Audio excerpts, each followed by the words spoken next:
Hey, good morning fish fam. This is my betta and this is how I start my weekly maintenance. First things first, the betta tank gets cleaned, drain some water, always use water conditioner, and then we fill her back up. And then we're gonna wipe the tank down.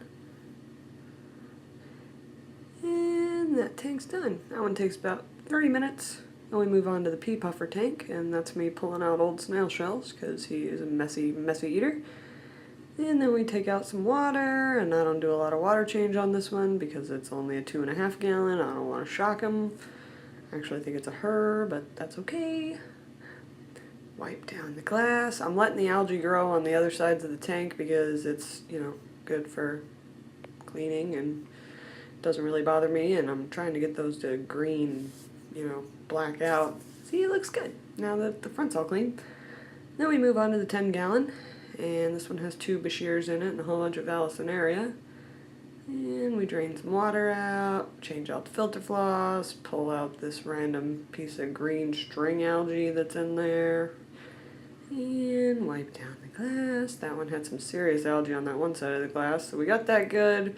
Fill it back up, and the 10 gallon is pretty much done at that point unless I wanted to cut any of those plants. Wipe down the front.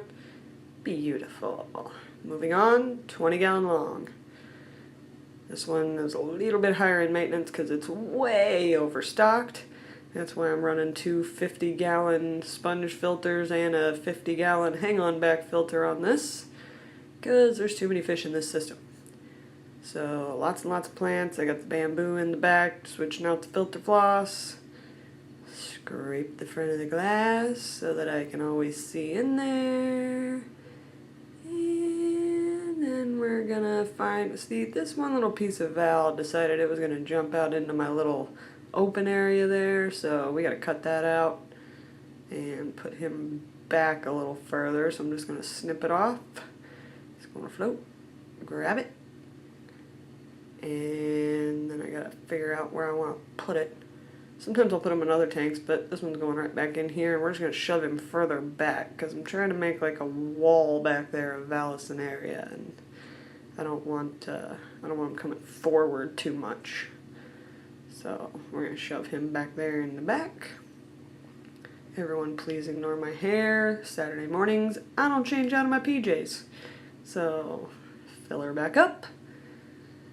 And I don't have a python, so I'm using the bucket and pour method, and it's horrible, so if anybody wants to send me a python, I'm down for that.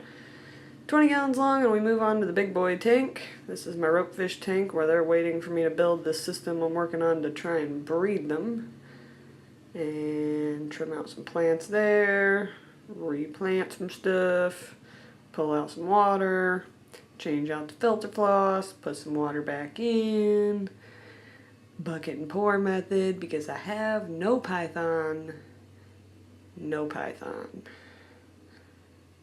It's not too bad. It takes me about an hour to do all the tanks, so not too shabby. Then wipe the glass down like I always do. Get it all nice and clean, and then I'm going to wipe down the front with my aquarium co-op towel, which I love. Wipey, wipey. Wipey, wipey. And there's my OCD showing that the lid is supposed to be closed while I'm doing